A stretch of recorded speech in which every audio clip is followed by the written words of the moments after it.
All right, hello everyone. This video is for my technical writing classes. We are now in week 7 of the course, learning about graphics and presentations. I wanted to make a video to go over this week's assignments, clarify anything, any little details. Hopefully this will help you with this week's work. As we're almost done with the class, remember we just have one more week after this to kind of close things out. So let's jump into it. Last week we learned about job search documents, including resumes and cover letters. This week is all about graphics and presentations.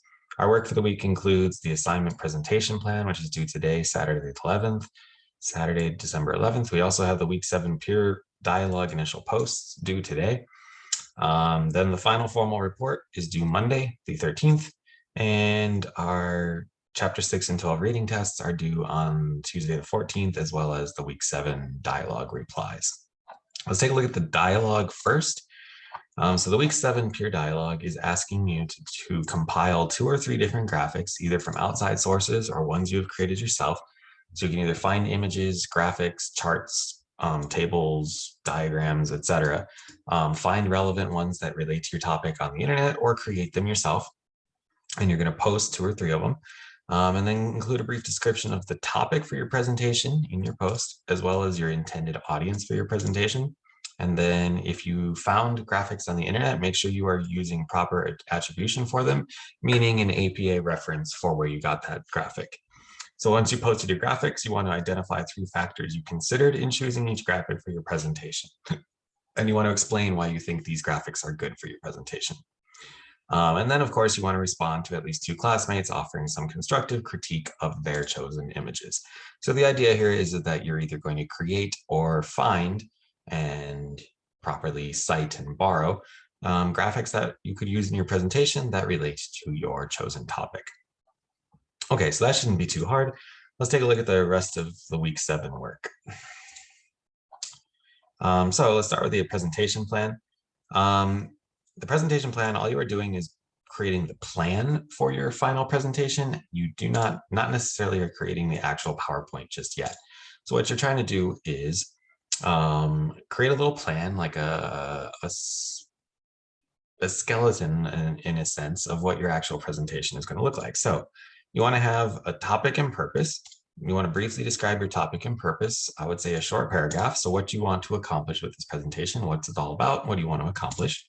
A short paragraph to explain that. Then you want to write a short audience analysis paragraph, a brief analysis of your intended audience for your presentation, including at least 2 specific factors about your audience that is going to guide your organization and composition of your presentation. And then you want to create a small outline that includes an intro, main points, and a summary or conclusion. It doesn't have to be a highly detailed outline, just enough so that the reader can determine the general content and core message. You can include any PowerPoint slides you've already created if you've gotten a jump on your presentation, but you don't have to.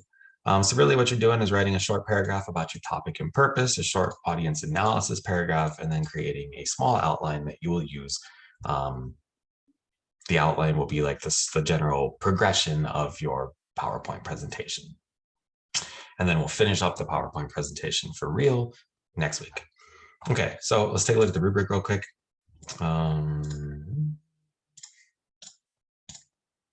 Here we go. So you're being graded on that topic and purpose. You want to make sure that the topic is clear and concise. The purpose is clearly stated and very specific. So again, write a short paragraph explaining your topic and purpose. Write a short paragraph explaining your target audience and identify 2 specific factors and explain those factors clearly. Make sure you have good outline format, logical outline content, and good writing mechanics. So those are the things you're going to be graded on for your presentation plan. Presentation plan should not be very hard. It is fairly informal. You are just starting to put together the ideas that will become your presentation next week. Okay, so that is the presentation plan, which is due tonight. Again, should not be too much of a challenge, but if you have questions about it, let me know. Let's take a look at the formal report assignments. All right, so for the formal report assignment, you're going to be finishing up the formal report that you started the draft of a few weeks ago. So here are the guidelines. Your report needs to have APA format, which means it needs to have a title page, a proper introduction, body, conclusion, and reference page. It needs to use APA format and APA in-text citations and references to incorporate 4 credible sources. with in-text citations and references. The paper needs to be approximately 6 to 8 pages in length. Notice that that says including the title and reference page. So if we get the title page is 1, the reference page is 2, what we're really looking at then is a 4 to 6 page paper. And then the rest of it is that it needs to follow APA guidelines, Times New Roman 12-point font, double spaced, proper margins. Go on OWL Purdue APA. Make sure your paper looks like their sample paper. Let's take a look at the rubric together.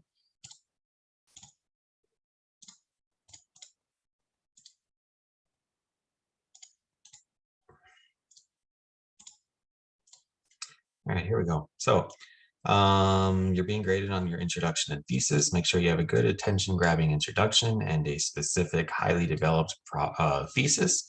Make sure you have your main ideas thoroughly developed and supported with good evidence and examples throughout. Make sure that your paper is organized logically with good transitions that connect ideas between paragraphs. Make sure that all your paragraphs contain clear topic sentences, good transitions, supporting points, etc. So good writing structure. Good vocabulary and word usage, and being free from mechanical errors, spelling, grammar, punctuation stuff. Good APA formatting throughout. Good use of 4 sources integrated into your paper with good citations and references. So that is what you're being graded on for the formal report. Beyond that, we have the tests, the reading tests, the chapter tests for the week, but that's it.